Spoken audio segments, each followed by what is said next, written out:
Okay. This is another Tiny Themes game. It's called Backspace Backspace Backspace. Because I guess you're typing out and then deleting it all. Let's have a look. That's quite loud. Press E to continue. Actually, I can change it on here. Should be a bit better. My role model made it clear what I was getting myself into. Following those humble footprints left behind by a literary giant. Writing a book is a horrible, exhausting struggle. Like a long bout of something painful. Illness. Of some painful illness. And so, I writhe terminally.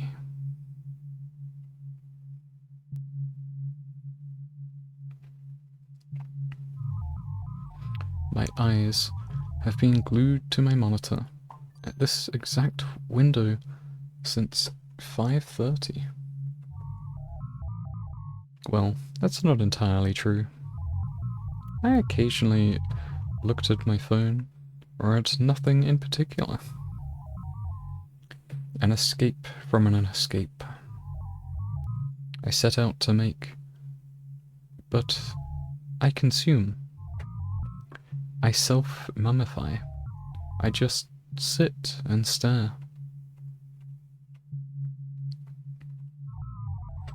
What is wrong with me? This workout is pitiful, to say nothing of the quality. Hanging on like a hopeful, week-old post-it. Really?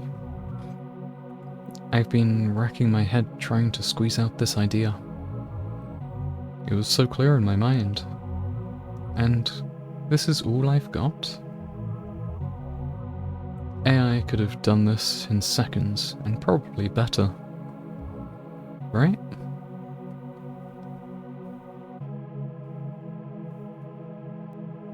AI's still got a lot to go. Right? AI gets things wrong all the time. And the more it makes, the more it struggles to stay cohesive. But my friend on Discord, he said he pumped out a novel in 29 days.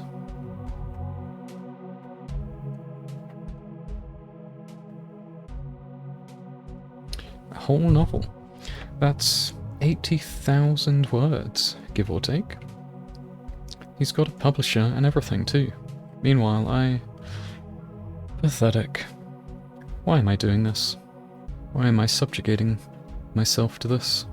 Subjecting myself to this? I could have been anything by now. I could have been an artist. Yes, painting entire worlds for all to see. Concepts, landscapes, telling a story with visual cues. Not with words. Meaningless, slippery words. I had to choose the worst skill to work on. Right? Really? Who was I kidding? Sure, I could start practicing a different skill. Those who already excel at them always say that. It's not too late to start learning, they repeat religiously. They're probably right, but why does that phrase feel like such a bold-faced lie? Gives me the impression of a gleaming athlete patting the disabled kid on the back, or like a stick thrown for a dog to fetch over and over, with a happy, drooling face, accomplishing nothing. Am I making sense? Losing it, huh? Oh, I must be. What could I hope to achieve by starting a new hobby now? I've already put too many eggs in this basket. You can't fish for serendipity in a lake ages dry. Serendipity. It's one of those words, you know? A word you feel so self-assured, you know it. It makes perfect sense in your head. But when asked to define it, you blank out. You and ah, or make up something vague and hope they buy it. Words like vicarious, like sheepish, like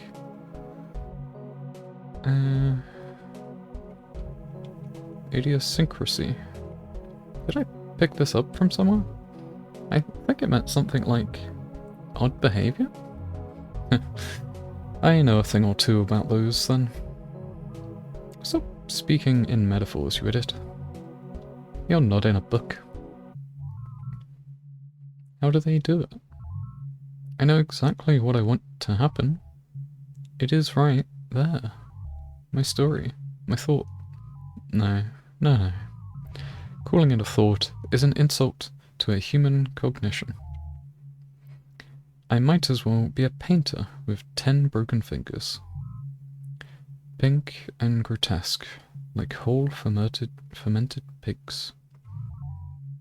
This brain whirlpool is suffocating me. I need to go for a walk. Anything but this. Might as well.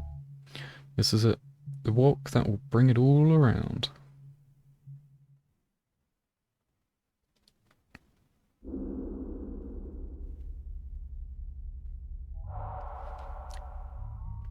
Hi, Mom. I'm going out. No, just around the block. But I don't have any money.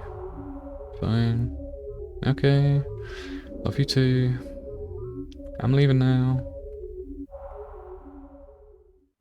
Act 1 finished.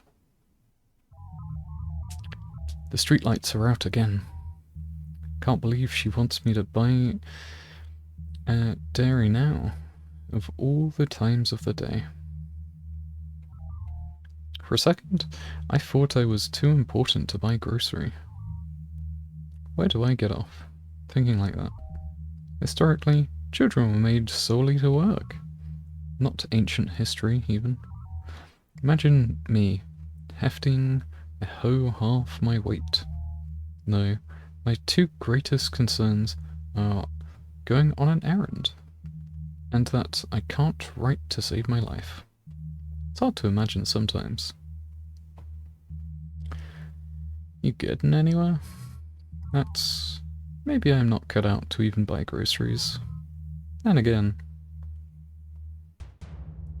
that passerby. The man with the hat. I think he just looked at me. Did he look at me? Something wrong with how I look? My face? I know. He probably thinks he's better than me. I bet he compared himself to me and then looked away because he saw enough to think he was better. But if he knew me, he'd think differently, wouldn't he? He doesn't know. He doesn't know. He's not better than me. I have so much going for me. Who does he think he is? He has no clue that I... Wait, did he think? No. I could take him. Put me in a room with him. I wouldn't even need a weapon. Why do I care what he thinks? Not only did I care, I swelled from him. Within no more than a few milliseconds of eye contact. Likely unintentional too. With someone I will almost certainly not come across a second time. And yet, for a moment, that felt like an hour-long debate, where I had to prove, incontrovertibly, my value as a human being. It was the briefest glance. To someone I don't know, and never will. I argued with myself, and I lost. He's gone now. You're right, but... I don't imagine everyone has to deal with this. Certainly not every time they're outside. Ever since AI took over production lines and most jobs, people had far less reason to go out to study or work, and being naturally inclined towards laziness, human socialization was reduced to texting for the most part. No one hangs out. This eroded social skills to a point where people forget how to say hi. Not that I was a social butterfly before, but to think I've become such a recluse, such that a stranger would make my adrenaline pump like a faucet. I read about it somewhere, being looked in the eye, and nerves, animals of all sizes. Somewhere in our genetics, eons ago, eye contact became the universal sign of danger. It meant you were being stalked. A predation candidate. Soon to be shredded alive. But somewhere along the way, we decided that eye contact is not even bad. It's required. A polite gesture, showing attentiveness. Maybe it means you're careful. I suppose. Yeah, it is pretty late. We ought to fix these streetlights. I'm not going to the grocer's just yet. I have to go there first. My second birthplace.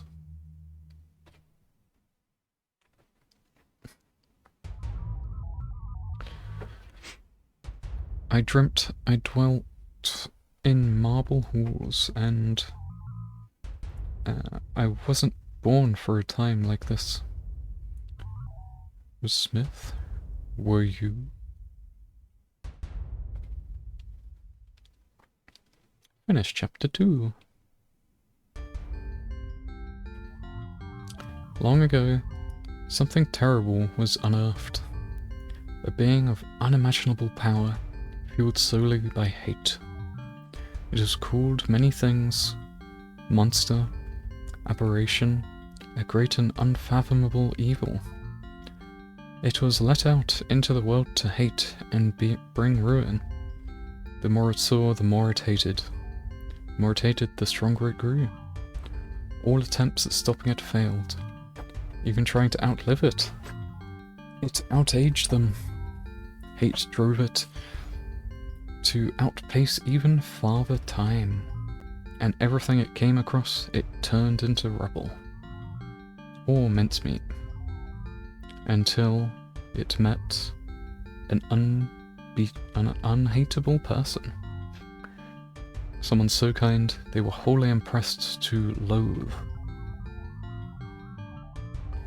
Impossible to loathe. The hate-fueled being could not bring itself to cause the person harm, and the person in turn found the thought of hurting it unthinkable, even if it meant saving others. It was a totally unplanned stalemate. Stalemate that allowed the hate-fueled being, for once, to feel love. The hate-fueled being and the unhateable person loved each other. Probably more than any two souls ever have. How come, one might think? Perhaps because the hate-fueled being knew how deep the hate pit can be, giving it a one-of-a-kind spectrum of emotion. Or perhaps the unhateable person was just worth it. But the hate-fueled being, by definition, could not continue to be. And so the hate-fueled being died after having finally, truly lived. Or so my story was supposed to go. If I ever managed to write it. Hey, which of the two do you think I am?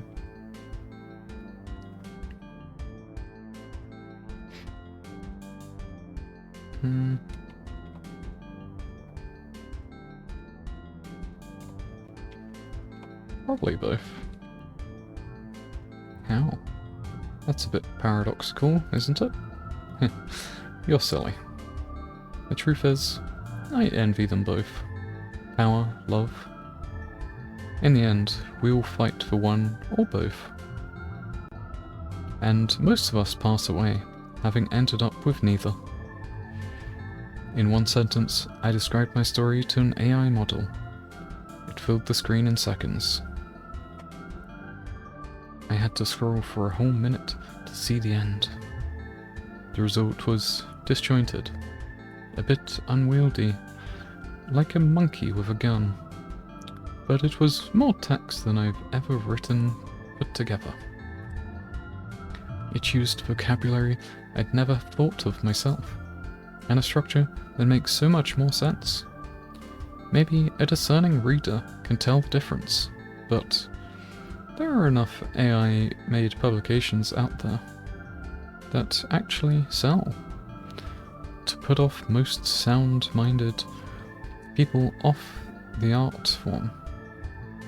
This is a sinking vessel, and everyone else is jumping ship.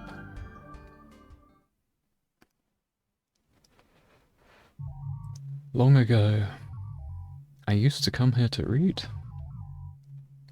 or when I wanted to feel safe.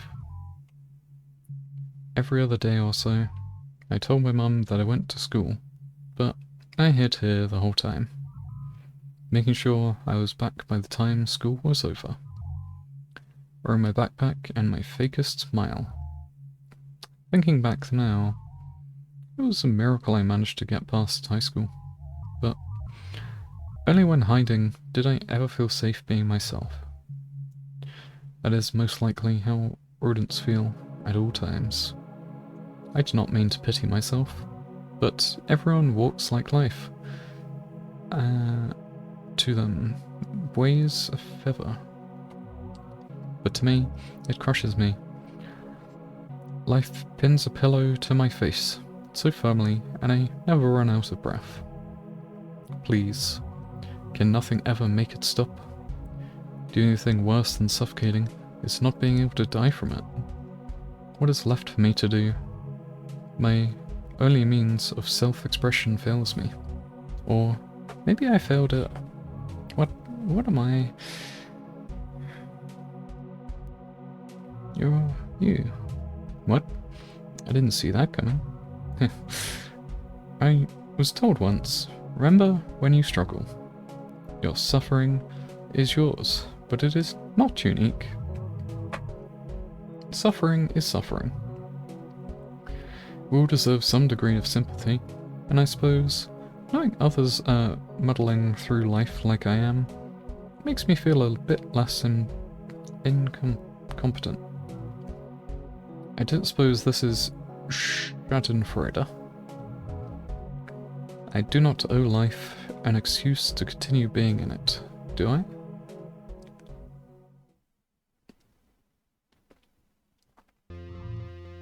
There, I deleted it all. Maybe this time will be different. Maybe this time I can read it without cringing at myself. Even if I do, I could always sit here and stare, and hope the thoughts materialize on their own. Like upending a jigsaw puzzle, hoping it solves itself.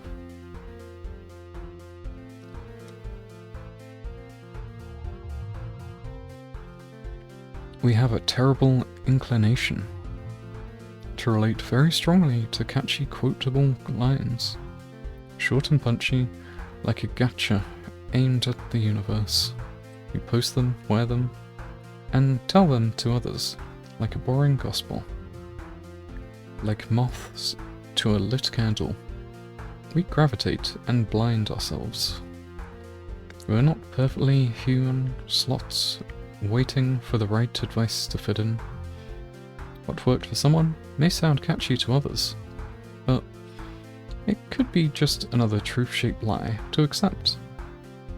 A square peg trying to fit in a round soul. Writing a book is a horrible, exhausting struggle, like a long bout of some painful illness. But does it have to be? I think I've outgrown quotes. I'm just glad I can make something I can call my own.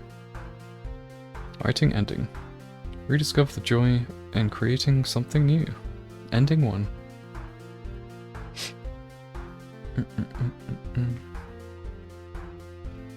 Quill cannon. Doing everything.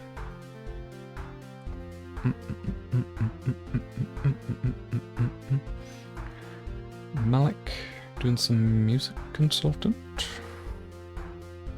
Ben Mashot. Mashot?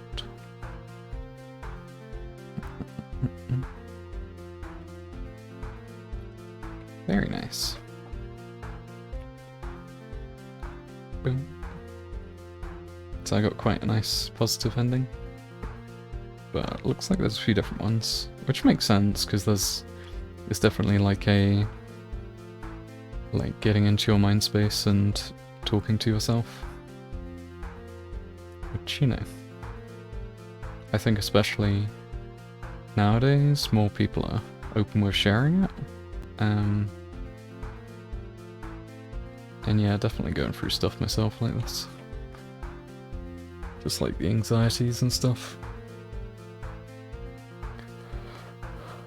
Struggling to create. We believe in you. No.